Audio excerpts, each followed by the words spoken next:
A caregiver I worked with once admitted that she had to hold her mom's arms down to get her into the shower. For weeks after that incident, that care partner noticed that just by mention of the word shower, it would send her mom into a panic.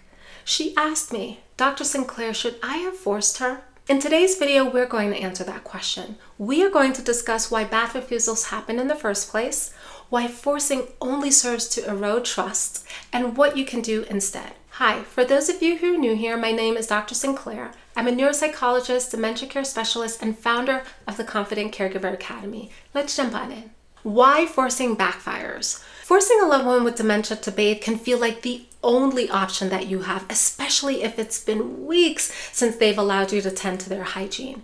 I know care partners that you feel desperate and exhausted and frustrated, and this is the only option you think that you have. But I do want to caution you against it because forcing only serves to erode trust. That care partner I mentioned, she came into session inquiring, "Dr. Sinclair, should I have done that?" Because she noticed for weeks after when she would mention the word shower to her mom would literally start to shake in a panic. Care partners, it erodes trust. It becomes a psychological trauma for your loved ones with dementia. We're going to go into the details of why they're refusing in the first place, and then you'll understand even more why you holding them down to force them only makes it worse. Okay, so let's talk about what's happening for your loved one with dementia. Why are they refusing in the first place, especially when this was a loved one who used to love to tend to their hygiene? What in the world is going on now? What refusal is really communicating? Here's what I want you to remember about bath refusal care partners is it's your loved one's way of communicating with you. When they're swatting your hand away or when they're yelling at you, when they're saying, "Don't boss me around, I don't want to shower," it can feel so frustrating because you're just trying to help. But what they're communicating in that moment, care partner, is I'm confused by this process. I'm scared. I don't know what to do. And I know that that seems confusing to you because why in the world would that be happening? Here's the reason, care partners. The insula, the part of the brain that processes the way that things feel against our skin, that starts to degrade with dementia.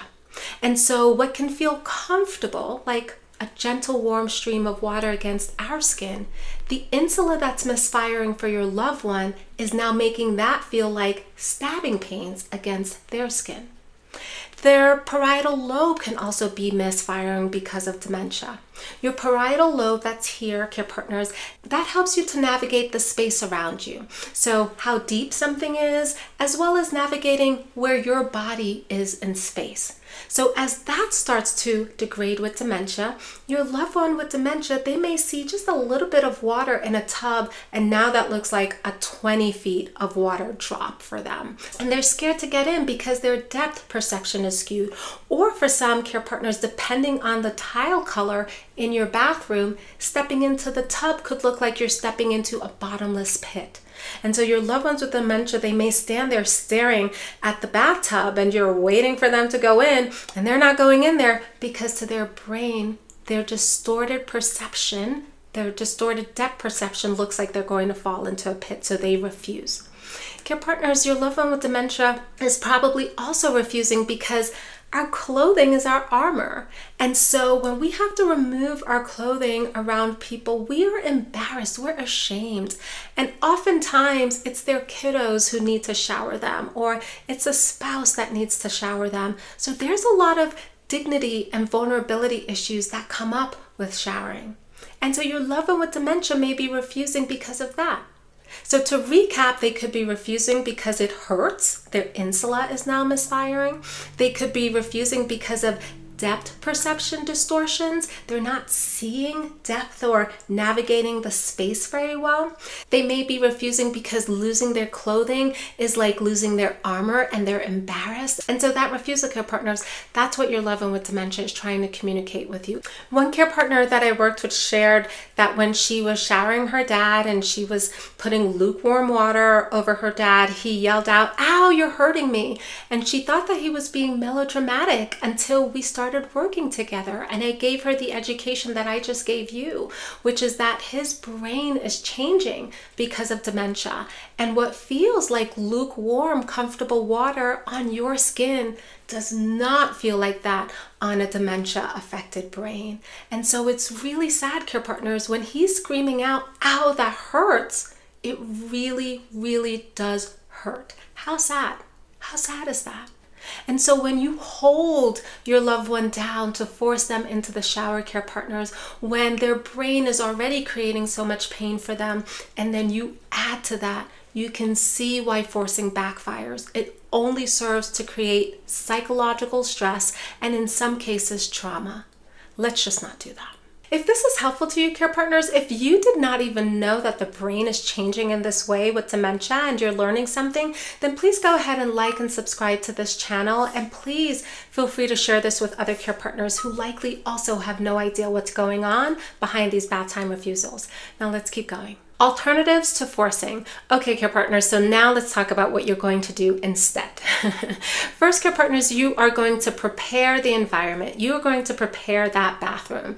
So as we discussed, one of the culprits to refusals is the insula changes, right? It's making sensations against your loved one's skin feel really extreme and harsh. So what we want to do is warm up that bathroom. Okay, when your loved ones start to undress, the environment is warm. It doesn't feel like that cold sensation sort of hitting their skin. So let's bring that heater in the bathroom and let's warm that bathroom up, your partners.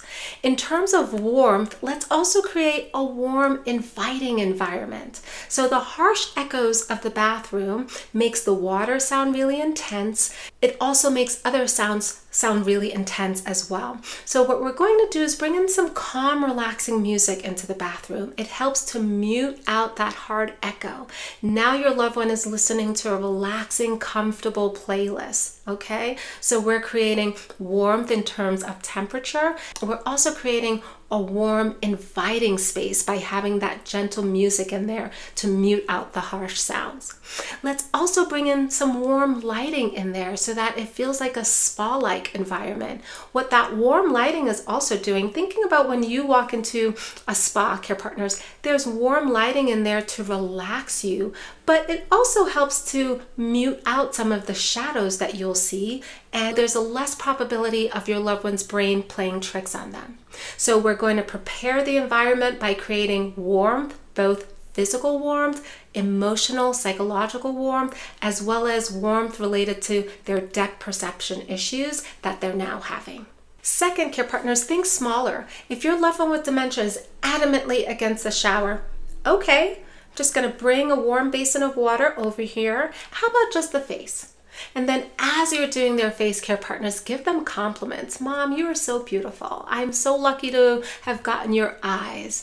Let me get behind your ears here as well. Oh, I didn't get those ears. You know, you bring humor into this, care partner, make this a lovely experience for them. All of these micro moments are going to build trust. When they know that they can say no, and you understand that that no now means I'm scared, or I'm confused, or you're moving too fast. When you now know what no means, care partners, you are building trust with them. You're not taking it personally anymore. You're understanding that their brain is making this terrifying for them, and your role here is to make it easier for them and for yourself. Okay, so let's start to think smaller. If they're refusing the showers, then let's do a wash up. And I'm going to have a link below. On Amazon, you can get these no rinse wipes. I have no affiliation with them, so feel free to grab that below to make your life easier on those no shower days. Third, care partner, offer choice illusions. Choice illusions? What does that mean? So care partners, you're offering a choice to your loved one with dementia, but the outcome is still going to remain the same. So you're not going to ask, do you want to take a shower, Dad? Because that's just going to get into a yes-no battle, okay? And odds are it's going to be no. That's why you're here watching this video, right? So if you ask that question, do you want to shower? It's going to be a no. But if you ask the question, would you like to freshen up before or after the grandkiddos come and visit? Okay, the outcome is going to be the same. They're going to shower, they're going to freshen up, but the choice that they have is, would you like it before the kiddos come or after the grandkiddos come, okay? So the outcome remains the same. That's why it's an illusion of a choice. It's not really them choosing the bath or freshening up. It's them choosing when they want to have it. Okay, care partners? So that's what offering the illusion of choice means. And in fact, I recommend that you offer the illusion of choice throughout the day, because we'll get to it in a moment. The other reason that your loved one is likely refusing is because they're hearing no to things so often. They're saying no to you. So offer the illusion of choice so that they feel more independent. They feel that they're making their own decisions. It goes a long way. And finally, care partners, use dignity-preserving language. As we discussed, part of the reason your loved one with dementia is refusing is because they have to remove their armor. They have to remove their clothing in front of you. Just imagine going into work without your clothes on. It's such a vulnerable position to be in, to be without your armor, okay? And then you don't have your armor and someone is super close to you. That is uncomfortable, even if you are their child, especially if you are their child sometimes, and especially if you are their spouse. They're no longer able to tend to their hygiene. It's a very emotional and psychological experience to have someone else have to shower you because you can't do that for yourself. So you want to use as much dignity-preserving language as possible. You can say things like, "Not to worry, Dad, I'm going to keep you covered. Here you go." You can hand them the shower head and say, "Let me know if you need help." Or they can put their hand over your hand with the shower head and say, "You go ahead and direct me. I'm going to follow your lead. You're in charge." That kind of language helps to bring agency back to them, and it helps to preserve their dignity, care partner. So let's pause and reflect for a moment, care partners. What's one compromise you could try this week, care partners, that protects dignity without the pressure? Care partners, you now understand why refusals are happening for your loved one with dementia, why forcing only erodes the trust, as well as what you can do instead. If you're also noticing that your loved one with dementia is particularly pushing back on you in the evenings, then go ahead and watch the next video on sundowning. That will help to give you a few strategies there as well. I'll see you in the next one. Bye.